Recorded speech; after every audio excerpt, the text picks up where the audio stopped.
বিশ্ব মানবতার মুক্তির দিশারি মানবতার মহান শিক্ষক, শুধুমাত্র দুনিয়া নয় আখিরাতেরও যিনি আমার আপনার জন্য নেতা, যাকে আল্লাহ তাআলা আমার আপনার জন্য রহমত হিসেবে এই দুনিয়াতে তিনি প্রেরণ করেছেন, সেই রাসূল আকরাম সাল্লাল্লাহু আলাইহি সাল্লামের উপরে এক মুহূর্ত দুরূদ এবং সালাম আমরা পেশ করছি, বলছি সাল্লাল্লাহু আলাইহি ওয়াসাল্লাম।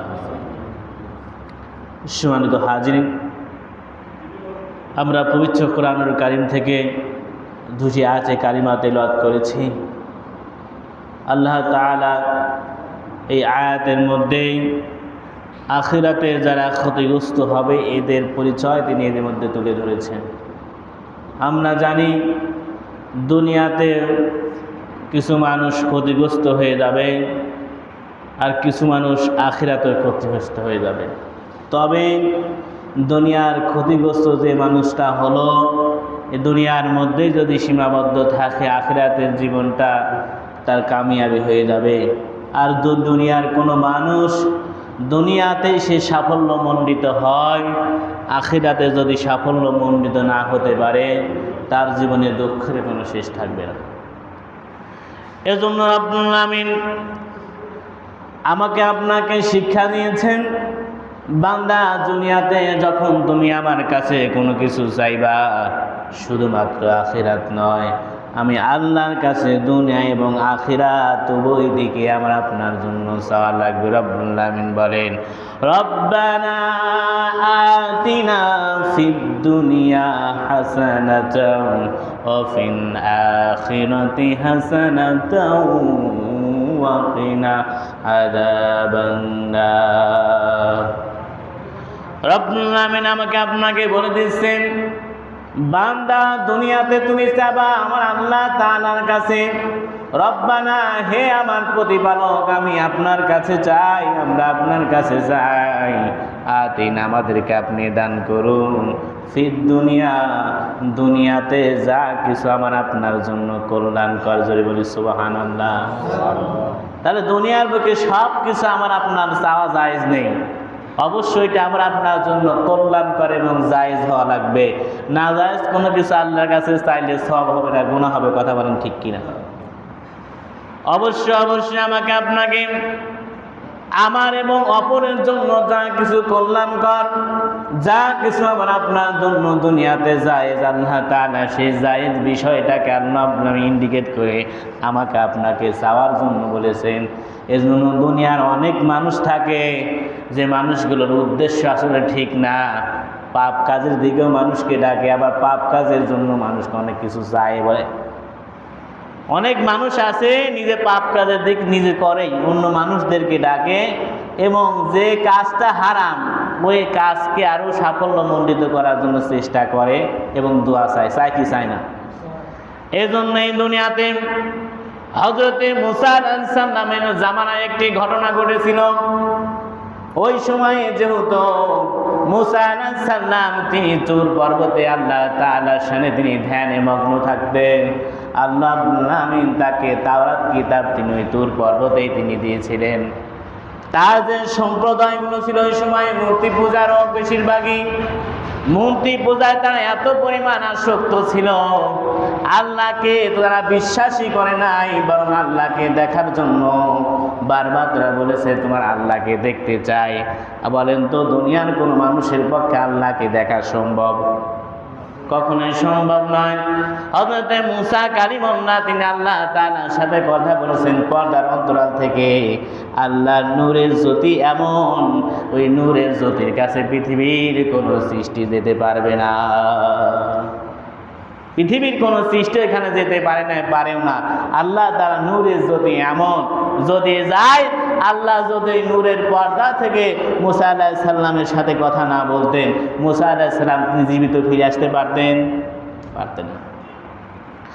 আল্লাহ রাব্বুল আমিন তাকে তিনি বাঁচিয়ে তিনি দিয়েছিলেন একটা নয় দুইটা নয় ৭০,০০০ পর্দাকে রেখে আল্লাহ তাআলা মুসা আলাইহিস সালামের সাথে তিনি সাক্ষাৎ করেছিলেন, দেখা দিয়েছিলেন। যেহেতু ওই সময় বেশিরভাগই মানুষ তারা মূর্তি পূজারক ছিল, মূর্তি পূজাকারক ছিল। সামিন নামে একজন ব্যক্তি ওই সময়ে ছিল, সেই মূর্তি পূজারক একটা মূর্তি বানিয়েছে। ওই সময়ে মূর্তি বানানোর পরে হযরতে মুসা আলাইহিস সালাম এবং হারুন আলাইহিস সালাম আল্লাহ তাআলা দুইজন পয়গম্বর তারা ছিল।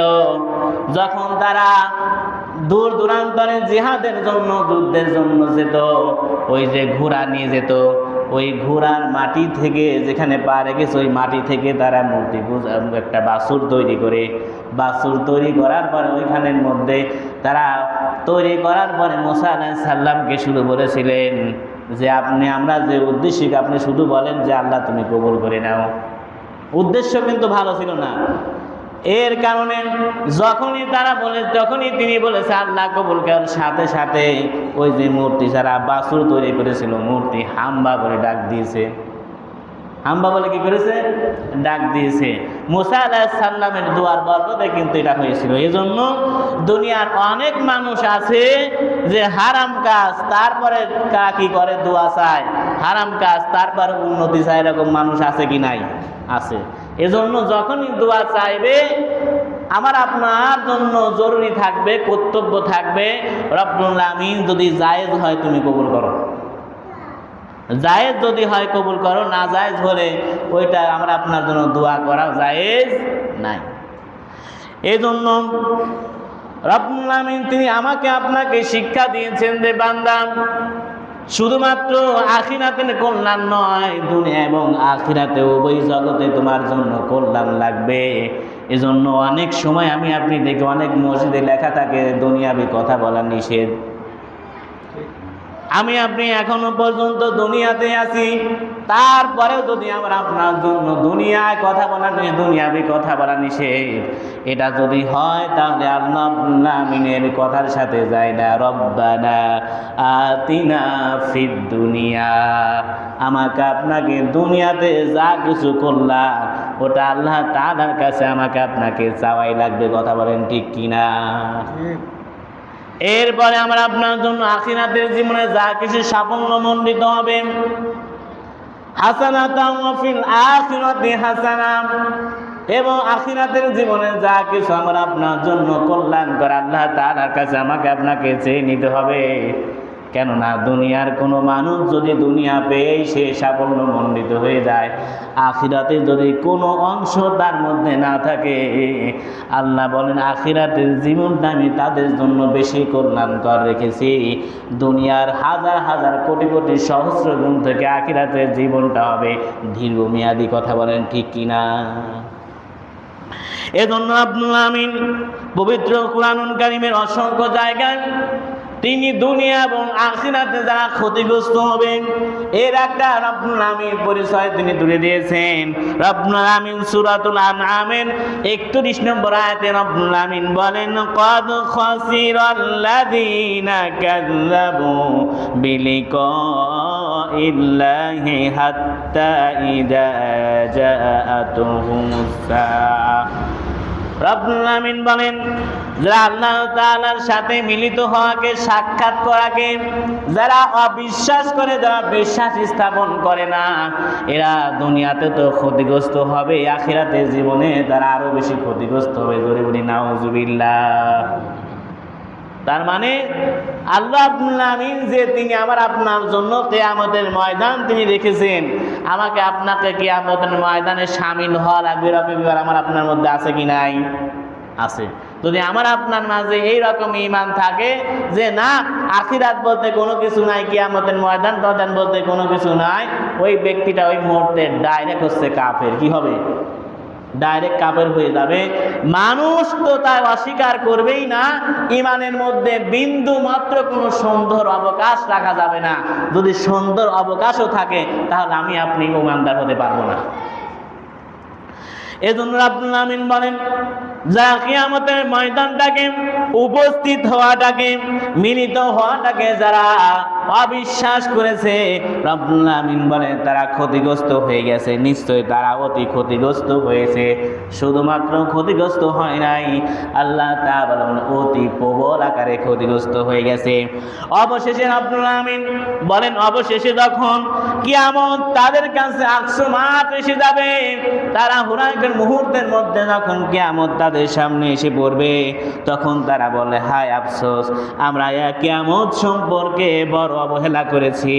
তারা তখন তাদের পিঠে নিজেদের পাপের বোঝা তারা বহন করবে। জরুরি নাউজুবিল্লাহ। তারা তাদের পিঠে ওই পাপগুলোকে তারা বহন করবে। আল্লাহ রাব্বুল আমিন বলেন, সাবধান বান্দা, তারা যা বহন করবে তা অতি নিকৃষ্ট। বলেন তো, যেই পাপ বহন করবে ওটাকে উৎকৃষ্ট কোনো কিছু, উত্তম কোনো কিছু না। আল্লাহ তাআলা আমাকে আপনাকে সাবধান করে দিয়েছেন, বান্দা সাবধান, ওই যে ব্যক্তিগুলো যে আখিরাতের জীবনে ক্ষতিগ্রস্ত হয়ে যাবে কিয়ামতকে অবিশ্বাস করার কারণে, আমি আল্লাহর সাক্ষাৎকে অবিশ্বাস করার কারণে, এই যে ক্ষতিগ্রস্ত হয়ে যাবে, ক্ষতিগ্রস্ত হওয়ার কারণে তারা জীবনে যা পাপ করেছে উজরাহ তাদের যে পিঠে তারা বহন করবে, এই পিঠে যা বহন করবে, দুনিয়ার মানুষ আমার আল্লাহর বান্দা জেনে রাখো, ওই জিনিসটা কিন্তু আসলে কোনো উত্তম জিনিস না, খারাপ জিনিস। আল্লাহ রাব্বুল আমিন এরপরে তিনি বলেন, ইন হিয়া ইল্লা হায়াতুনাদ দুনিয়া ওয়া মা নাহনু বিমাবউসিন। আল্লাহ তাআলা বলেন, যা কিছু আছে তা আমাদের এই পার্থিব জীবনে মৃত্যুর পর আমরা পুনর্জীবিত হওয়ার নই। এই যে পার্থিব জীবনে আমার আপনার জন্য যা কিছু আছে, এই সব কিছু আমার আপনার জন্য পার্থিব জীবনে আমরা আপনার বেবি থেকে শুরু করে নিয়ে দুনিয়ার জীবনে আমি যা কামাই করেছি সব কিছু আমি দুনিয়াতে রেখে যাব। কথা বলেন ঠিক কিনা? রেখে যাব না? সব কিছু আমি আপনি রেখে যাব। ওমা নাহনু বিমাবউসিন। আল্লাহ তাআলা বলেন, মৃত্যুর পর পুনর্জীবিত হওয়াই তোমাদের জন্য একেবারে নির্দিষ্ট, তোমরা মৃত্যুর পর পুনর্জীবিত হবেই।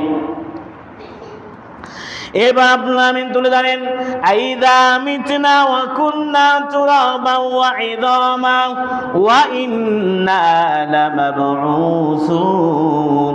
আল্লাহ সূরা সাফফাতের 16 নম্বর আয়াতে আব্দুল আমিন বলেন, তবে কি আমরা মরে মাটি ও অস্থিরে পরিণত হয়ে যাওয়ার পরও আমাদেরকে জীবিত করা হবে। এক প্রকারের মানুষ রাসূল সাল্লাল্লাহু আলাইহি সাল্লামকে প্রশ্ন করেছে, হে রাসূল, দুনিয়ার বুকে মরে যাওয়ার পরে যখন আমার আপনার হাড় গুড্ডি সবগুলো শেষ হয়ে যাবে, রক্ত মাংসে কোনো কিছু থাকবে না, কেবল মাত্র অস্থির হাড়গুলো আমার আপনার জন্য থাকবে। রাসূলকে প্রশ্ন করেছে যে তারপরেও কি আমরা জীবিত হবে? আল্লাহ তাআলার কুরআন যেন বলছে, ওই বিষয়গুলো সব কিছু যখন কোনো মানুষ আগুনে পুড়ে যায়, যা হোক, যদি নদীতেও ডুবে যায়, কোনো কিছু যদি তার অস্তিত্ব না থাকে, আগুনে পুড়ে গেল, নদীতে ডুবে গেল, এমন জায়গায় পড়ে গেল তার কোনো অস্তিত্ব থাকলো না। বলেন তো আল্লাহ তাআলা কিয়ামতের ময়দানে তিনি আমাকে আপনাকে পুনর্জীবিত করতে সক্ষম কিনা? অবশ্যই তিনি সক্ষম। আমি আপনি যে অবস্থায় মৃত্যুবরণ করি না কেন, আমি আপনি মৃত্যুবরণ করেছি, কিয়ামতের ময়দানে আখিরাতের ওই কাঠগড়ে আমাকে আপনাকে দাঁড় করাই লাগবে, আমাকে আপনাকে দাঁড় করাবেই। কিয়ামতের ময়দানে আমাকে আপনাকে আল্লাহ তাআলার সাক্ষাৎ আমাকে আপনাকে অবশ্যই লাভ করতে হবে। এরপরে অন্য জায়গায় এসেছে, ওয়াদারাবা লানা মাসালান ওয়া নাসিয়া খালকাহু ক্বালা মান ইহয়িল ইযামা ওয়া হিয়া রামীম। আল্লাহ বলেন, আমার সম্পর্কে যে উপমা রচনা করে অথচ সে নিজ সৃজনের কথা ভুলে গেছে। আমার ব্যাপারে যে উপমা রচনা করে যে আল্লাহ তাআলা কেমনি ভাবে এগুলোকে একত্রিত করবেন, আবার তৈরি করবেন, রব্বুল আমিন বলেন সে কি ভুলে গেছে যে আমি আল্লাহ ওই প্রথম মানুষ তৈরি করেছি মাটিতে, কাদা মাটি থেকে। এই যে আমি আল্লাহ তার থেকে দুনিয়ার বুকে সহস্র হাজার কোটি কোটি মানুষ আমি আল্লাহ তৈরি করেছি। যেই মানুষটা তার সৃষ্টির ব্যাপারে সন্দেহ পোষণ করে, ওই মানুষ কি জানে যে ওই মানুষটা মায়ের পেটে যে 10 মাস 10 দিন ছিল, ওই ব্যক্তিটা মৃত আছে কি ভালো আছে কি খারাপ আছে, ছেলে কি মেয়ে, দুনিয়ার কারো পক্ষে বলেন তো এটা বলা সম্ভব ছিল না। আল্লাহ রাব্বুল আলামিন বলেন না, সম্ভব নয়।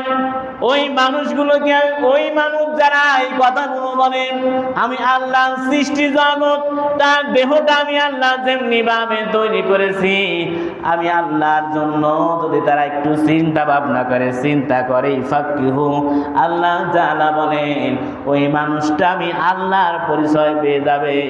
আমি আল্লাহর ক্ষমতা কতবার ওই মানুষটা মুহূর্তের মধ্যে পেয়ে যাবে। কথা বলেন ঠিক কিনা? আল্লাহ তাআলা এজন্য পবিত্র কুরআনুল কারীমের অন্য একটি সূরাতুল ইয়াসিন ৭৯ নম্বর আয়াতে রব্বুল আলামিন বলেন কুল ইহাল্লাযী আনশাহা আউওয়ালা মাওয়াতিন ওয়া হুয়া বিকুল্লি খালকিন আলীম। আল্লাহ তাআলা বলেন হে রাসূল, আপনি বলে দেন সেগুলোকে জীবিত করবেন সেই সত্তা যিনি তোমাদেরকে প্রথমবার তৈরি করেছেন। সুবহানাল্লাহ বলি। আল্লাহ রাব্বুল আলামিন রাসূল সাল্লাল্লাহু আলাইহি সাল্লামকে বলছেন হে রাসূল, যারা আপনাকে এইসব আজে বাজে প্রশ্ন করে যে আল্লাহ তাআলা আবার কিভাবে তিনি তৈরি করবেন, হে রাসূল আপনি বলে দেন যে আল্লাহ তোমাকে প্রথমভাবে যেমনি ভাবে তৈরি করেছেন কিয়ামতের ময়দানে ওইভাবেই তিনি তোমাকে দাঁড় করাবেন। আরেকবার বলি সুবহানাল্লাহ। আল্লাহ রাব্বুল আলামিন এজন্য দুনিয়ার বুকে এই যে ঈমানের কথা আমাকে আপনাকে রব্বুল আমিন বলে শোনালেন যে আমাকে আপনাকে আল্লাহ তাআলার নিকট সাক্ষাৎ হওয়ার ব্যাপারে পরিপূর্ণ ঈমান আমার আপনার জন্য রাখা লাগবে। এজন্য দুনিয়ায় মানুষগুলোকে সর্বাবস্থায় আল্লাহ তাআলার ব্যাপারে পরিপূর্ণ 100 ভাগের মধ্যে 100 ভাগ ঈমান তো রাখা লাগবে। পাশাপাশি দুনিয়ার কোনো মানুষকে যেন শয়তান ধোঁকায় পড়ে ফেলিয়ে তাকে ঈমান হারা করতে না পারে। রব্বুল আমিনের জন্য বলে দিলেন দুনিয়ার মানুষ শুনে রাখো যে এই দুনিয়ার বুকে শয়তান তোমাকে সঠিক পথ থেকে তোমাকে বিচ্যুত করে তোমাকে দুনিয়ার বুক থেকে তোমার জাহান্নামের টিকিট ধরিয়ে দিতে পারে। এজন্য শয়তানকে তুমি কখনোই বন্ধুরূপে দুনিয়ার বুকে গ্রহণ করবা না। রব্বুল আমিন বলেন